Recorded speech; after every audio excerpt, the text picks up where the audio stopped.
अस्सलाम वालेकुम नाज़रीन, ड्रामा सीरियल बेरहम के आने वाली एपिसोड में आप देखेंगे कि अब एनी घर वालों के इल्जामात से तंग आ चुकी है। वो सूरत यही चाहती है कि सिद्रा और अफान की शादी हो जाए ताकि वो उन इल्जामात से बरी हो जाए। उसने तो कभी अफान के बारे में ऐसा नहीं सोचा, अगर अफान उसके बारे में ऐसा सोचता है तो उसका क्या कसूर है। इसीलिए वो सिद्रा से भी बात करती है और अफान को भी साफ अल्फाज में कह देती है कि अगर वो अपनी हरकतों से बाज ना आया और उसने इस टॉपिक पर बात करनी ना छोड़ी और सिद्रा से शादी ना की तो वो ये घर छोड़कर चली जाएगी और साथ में वो उमर को भी ले जाएगी। अफान को साफ अल्फाज में कह देगी कि वो उसकी मुश्किलात में इजाफा ना करे या वो घर वालों के सवालों के जवाब नहीं दे सकती। तब अफान उसे समझाने की कोशिश करेगा कि वो ये सब करके बहुत गलत कर रही है। अब सिद्रा के साथ उसका कोई भी तल्लक नहीं और उस जैसी शक्की लड़की के साथ वो अपनी जिंदगी गुजारना नहीं चाहता। उसके साथ रिश्ता मैंने आपकी वजह से नहीं तोड़ा, बल्कि उसकी और मेरी सोच में बहुत ज्यादा फर्क है। हम कभी भी एक साथ अच्छी और खुशहाल जिंदगी नहीं गुजार। अगले ही सीन में आप देखेंगे कि एमल जो कि बच्चे को तरस रही है, वो अपने शौहर को भी कहती है और अब अपनी सास को भी कहती है कि वो बच्चा अडॉप्ट करना चाहती है। वो जब भी एनी की गोद में उमर को देखती है तो उसकी ये हसरत और ज्यादा बढ़ जाती है।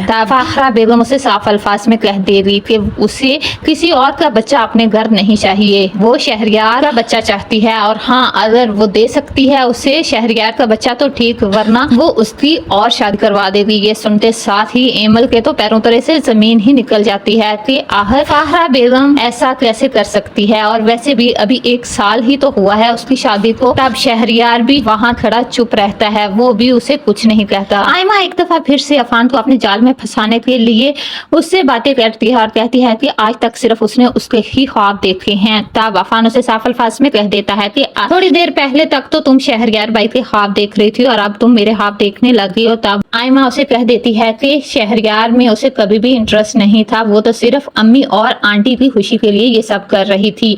अब जब दुर्दाना फाखरा बेगम के सामने अपनी बेटी का रोना रोएगी तो तब फाखरा बेगम उसे तसल्ली देगी कि अफान की नहीं तो वो शहरयार की शादी उससे जरूर करवा देगी, क्योंकि अभी तक एमल ने तो उसे उसकी औलाद नहीं दी। लेकिन अब आयमा शहरयार को बच्चा देगी।